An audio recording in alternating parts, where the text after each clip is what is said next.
अभी हमारे साथ बैठे हुए हैं बक्सर जिले के मशहूर दंत चिकित्सक डॉक्टर हिमांशु पांडे।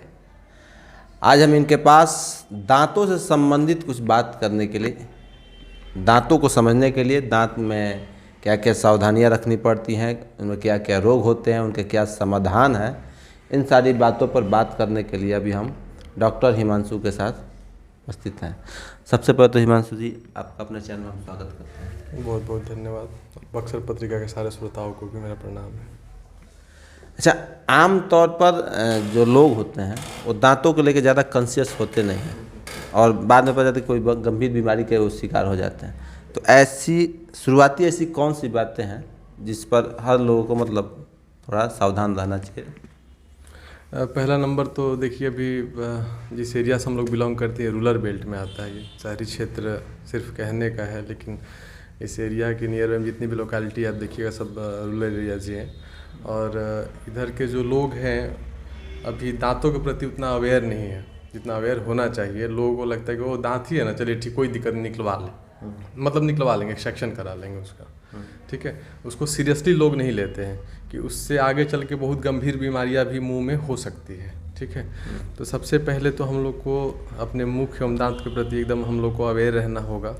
कुछ भी परेशानी हो मुंह में तो हम लोग को तुरंत कंसल्ट करना चाहिए अपने नियर बाई डेंटिस्ट से, ठीक है। फिर एज फर्दर आगे जैसा वो बताएंगे वैसा हम लोग को करना चाहिए। दांतों में होने वाले मुख्य रोग कौन कौन से हैं? सबसे मुख्य रोग तो यही है कि दांतों में गंदगी होती है, फिर कीड़ा लग जाता है, दांत सड़ने लगता है, खुड़र जिसको बोलते हैं इधर आम भाषा में, खुड़र हो जाता है, मुंह से ब्लड आना, दुर्गंध आना, सब कॉमन समस्याएं हैं इधर इस एरिया की। अच्छा, जब लोग सुबह उठते हैं तो सबसे पहला काम दांत धोना ही होता है, दांत की सफाई। तो क्या दांतों की सफाई में भी कुछ ध्यान देने वाली बात है क्या? हाँ, दांतों की सफाई में ध्यान देने वाली बात है कि जनरली क्या होता है कि बहुत सारे लोग दातुन यूज करते हैं, बहुत सारे लोग हार्ड ब्रश यूज करते हैं। सबसे पहले तो मैं सारे दर्शकों को बताना चाहूँगा कि हम लोग को अल्ट्रा सॉफ्ट क्वालिटी का ब्रश यूज़ करना चाहिए, जो कि जिसका ब्रिसल्स होता है आगे निकला हो, एकदम मुलायम सॉफ्ट हो, एकदम सॉफ्ट हो, ताकि दांतों पे ज़्यादा प्रेशर ना पड़े, दांत घिसे नहीं हम लोगों का, पहला चीज़, ठीक है। और साफ़ सफाई मेंटेन रखना है, प्रॉपर ब्रशिंग करना है, 1.5 से 2 मिनट से अधिक ब्रश नहीं करना है। प्रॉपर ब्रशिंग का कोई तरीका होता है? हाँ, उसका ब्रशिंग टेक्निक होता है, मैं आपको बता देता हूँ। मॉडल समझे। अब ये देखिए, ये ऊपर का दांत हो गया आपका ये, और ये नीचे वाला हो गया, ठीक है। ऐसे जो हम लोग का टूथ का सपोज ऐसे पोजीशन है हम लोगों का, ठीक है। तो अब हम लोग को ब्रशिंग कैसे करना है, जनरली लोग क्या करते हैं कि लोग ऐसे ऐसे दांत को घिसते हैं, जो कि ये गलत टेक्निक, ऐसे नहीं करना चाहिए हम लोगों को। ऐसे करने से हम लोग क्या होता है कि मसूढ़ा और जो दांत जहाँ पे अटैच होता है, ठीक है, यहाँ पे हम लोग को एब्रेजन होने लगता है, मतलब यहाँ पे दांत कटने लगता है, घिसने लगता है, उसको एब्रेजन कहते हैं, ठीक है।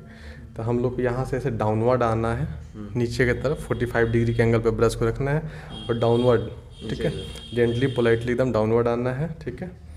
नीचे में जब हम लोग आएंगे तो इसको जस्ट अपवर्ड करना है, अब इसको बाहर की तरफ, ऊपर की तरफ निकालना है, ठीक है। पीछे में जाएंगे तो हम लोग सर्कुलर मोशन में भी कर सकते हैं, रोटेटरी या सर्कुलर, ठीक है, ऐसे गोल गोल करके, ठीक है। अब हम लोग जैसे अब अंदर में आएंगे, अंदर में ऐसे मुंह हम लोग खोले हुए, ठीक है। तो इस पे अब हम लोग को ब्रश को ऐसे रखेंगे 90 डिग्री पे, इसको डाउनवर्ड करेंगे, या 45 डिग्री के पे भी रख के हम लोग इसको आउटवर्ड बाहर की तरफ करेंगे। फिर पीछे में भी सेम वही प्रोसीजर रहेगा। फिर जो ऊपरी सतह होता है ऑक्लूजल सरफेस बोलते हैं, फिर इस पर हम लोग ब्रश करेंगे, ठीक है। नीचे में जब हम लोग आएंगे तो यहाँ पे हम लोग ब्रश रख के इसको बाहर की तरफ निकालेंगे 45 डिग्री पे। पीछे में वैसे ही फिर ऊपरी सतह को हम लोग साफ़ करेंगे, ठीक है। 2 बार ब्रश करना चाहिए कम से कम लोगों को, सुबह खाने से पहले और रात में खाना खाने के बाद। अच्छा हिमांशु जी, डुमरा में अपना एक क्लिनिक चलाते हैं, तो सर आपके क्लिनिक में क्या क्या सुविधा उपलब्ध है? हमारे क्लिनिक में मुख से संबंधित लगभग जितनी भी बीमारियां हैं सबका ट्रीटमेंट यहाँ पर होता है।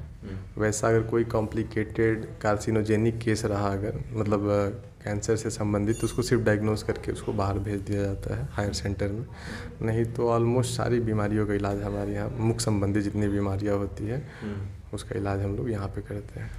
जैसे यहाँ लिखा है रूट कैनाल ट्रीटमेंट, ये क्या है? ये दांत के नसों का इलाज करना, इसको रूट कैनाल ट्रीटमेंट का मतलब हुआ कि कोई भी वैसा दांत जो कि इन्फेक्टेड हो गया, जैसे कि दांत में जो सबसे ऊपर वाला सतह दिखता है उसको इनामेल कहते हैं, ठीक है। जब उससे 2 mm आप और डेप्थ में जाइएगा तो डेंटिन आता है और उसके बाद पल्प आता है, नर्व सप्लाई रहता है दांतों को, ठीक है, जिसकी वजह से हम लोग को ठंडा गर्म दर्द वगैरह हर चीज़ महसूस होता है, क्योंकि दांत वाइटल है उस नर्व सप्लाई की वजह से ही, ठीक है। तो वैसा दांत जो कि पूरा घिस गया हो, घिसते घिसते पल्प तक, नर्व तक पहुंच गया हो, या वैसा दांत जो सड़ गया हो, सड़न नर्व तक पहुंच गया हो, तो हम लोग को जब नर्व ओपन होता है तो हम लोग को पेन होना शुरू हो जाता है। वैसे दांतों को हम लोग इसी रूट कैनाल ट्रीटमेंट के द्वारा ही बचाते हैं, ठीक है।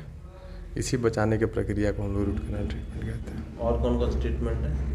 एक पूरा होल का होता है, उसको क्या बोलते हैं? होल मतलब जिसके कोई भी दांत ही नहीं हो। अच्छा, उसको कंप्लीट डेंचर कहते हैं, उसको सीडी कहते हैं, बत्तीसी भी आम भाषा में लोग कहते हैं उसको। वैसे पेशेंट को लगाया जाता है जिनके मुंह में एक भी दांत प्रेजेंट नहीं है, ठीक है, और उनको दांत लगवाना है, तो वैसे केसेस में कंप्लीट डेंचर सीडी हम लोग प्रेफर करते हैं। तो क्या वो परमानेंट सॉल्यूशन होता है या बस यूज के समय लगाना होता है? वो परमानेंटली ही रहता है, बस रात में सोते समय उसको निकाल के रख दिया जाता है पानी में डिप करके, फिर आप दिन भर पहनिए। जो आपका दिनचर्या है, खाना पीना, चाय पीना, घूमना फिरना, बोलना बात करना, सब कुछ आप उस पर कर सकते हैं। और ऐसे रोगी जिनके कुछ ही दांत टूटे हों, उनका क्या ट्रीटमेंट होता है? उसमें भी 2-3 ऑप्शन आपका आता है। एक आता है आरपीडी, रिमूवल पार्शियल डेंचर होता है। रिमूवल पार्शियल डेंचर का मतलब कि जहाँ पे दांत नहीं, सिर्फ वहाँ पे निकालने लगाने वाला दांत दिया जाता है, एक वो हो गया। फिर दूसरा उसमें आता है APD fix partial denture. Fix partial denture में भी यही होता है कि जहाँ पे दांत नहीं है उसके अगल बगल जो एडजेसेंट टूथ होते हैं, अगल बगल के दांत होते हैं, अगर वो मजबूत हैं, ठीक है, तो उनके सपोर्ट से फिक्स दांत लगाया जाता है। दोनों के सपोर्ट से, अगल बगल दांतों से। अगर वो कमज़ोर है तो फिर उनको, अगर सड़ा हुआ है या कमज़ोर या हिल रहा है, तो फिर उनका ट्रीटमेंट करके उनके सपोर्ट से दांतों को लगाया जाता है। और एक दांतों की भराई किसको करते हैं? दांतों की भराई होती है शायद छेद होता है। अब दांतों की भराई का मतलब ये हुआ कि वैसे दांत जिसमें कि जो कैविटी मतलब कीड़ा लगना जो शुरू हुआ है हम लोग को, और वो एक्सटेंड होते होते इनामेल से फिर डेंटिन तक चला गया है, तो वैसे दांतों को हम लोग अच्छे से सफाई करके, जो भी कैरियस पार्ट होता है, ठीक है, इन्फेक्टेड डेंटिन जो होता है उसको रिमूव करेंगे। रिमूव करने के बाद उसमें हम लोग दांत कलर का मसाला आता है, फिर एमलगम आता है, फिर जीआईसी आता है, बहुत सारा मसाला जिसको हम लोग फिल करते हैं। एक दांत से संबंधित रोग होता है पायरिया, ये क्या है थोड़ा बताइए? पायरिया मतलब ये हुआ कि जब हम लोग के मुंह से दुर्गंध आने लगता है, बदबू आना, ठीक है, दांतों से मसूड़े से खून आने लगता है, मसूड़े का साइज बढ़ जाता है, या फिर मसूड़े में लालीपन आ जाता है, वैसे केसेस को हम लोग डायग्नोस करते हैं एज ए पायरिया, ठीक है। अब उसमें हम लोग जो उसका होने का सबसे बड़ा रीज़न होता है वो होता है हम लोग अच्छे से अपने मुंह की साफ़ सफाई नहीं रखते हैं, उसके वजह से होता है। या हम लोग स्मोकिंग करते हैं, टोबैको लेते हैं, उसके वजह से होता है। कभी कभी न्यूट्रिशनल डिफिशिएंसी के वजह से, जैसे विटामिन सी की कमी है, उसके वजह से भी होता है। फिर हार्मोनल इम्बैलेंस जब होता है प्रेगनेंसी के टाइम, उसके वजह से भी होता है। ओरल मैनिफेस्टेशन होता है आपका, HIV हो गया, एड्स हो गया, डायबिटीज मेलाइटिस मतलब शुगर हो गया, इन सब का जो ओरल मैनिफेस्टेशन होता है, मतलब मुंह में सिम्टम का इस सब का दिखता है, उसमें भी पायरिया की शिकायत आती है। अच्छा, हमने कई बार देखा है बाहर के कुछ लोग एक दांत में पिन टाइप का कुछ लगाए रहते हैं, संभवतः दांत को सीधा, या जो भी क्या होता है वो डेंटल ब्रेसेस बोलते हैं। वैसे केसेस में प्रेफर किया जाता है जिसमें मरीज का दांत आगे पीछे हो, टेढ़ा मेढ़ा हो, गैप हो, ठीक है, उनको एक क्लियर अलाइनमेंट में लाने के लिए, मतलब दांत को एकदम सीधा, जैसे नेचुरल दांत होता है आपका हमारा, वैसे एकदम सीधा अलाइनमेंट में लाने के लिए उस प्रक्रिया को किया जाता है। उसको फिक्स ऑर्थोडोंटिक ट्रीटमेंट कहते हैं। अच्छा, ये वीडियो जो तमाम दर्शक लोग देख रहे होंगे, आप उनके लिए कुछ सलाह देना चाहेंगे? उनके लिए तो सिर्फ हम यही कहना चाहेंगे कि कभी भी आपके मुख में, दांत में कभी भी कोई भी परेशानी हो रही है तो आप ज़रूर अपने नियर बाई डेंटिस्ट से जाके सलाह लें, ना कि खुद से आप उसका दवा चलाने लगें। बहुत सारे ऐसे केसेस होते हैं, लोग खुद से डायग्नोस करके दवा चलाने लगते हैं और बाद में वो केसेस सीवियर हो जाता है, तब लोग आते हैं, डॉक्टर साहब हम तो ऐसे ऐसे हुआ था, हम ऐसे ऐसे किए थे, लेकिन अभी देखिए ऐसे हो गया है।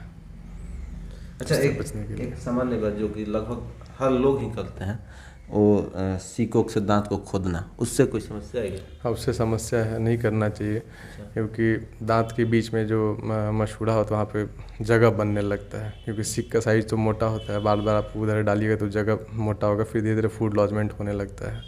इंटरडेंटल पैपिला जो हम लोग का होता है दांतों के बीच में, वो डैमेज होने लगता है, तो उसके लिए वो यूज़ नहीं करना चाहिए। उसके लिए इंटरडेंटल फ्लॉस आता है, इंटरडेंटल थ्रेड आता है, उसको आप यूज़ कर सकते हैं।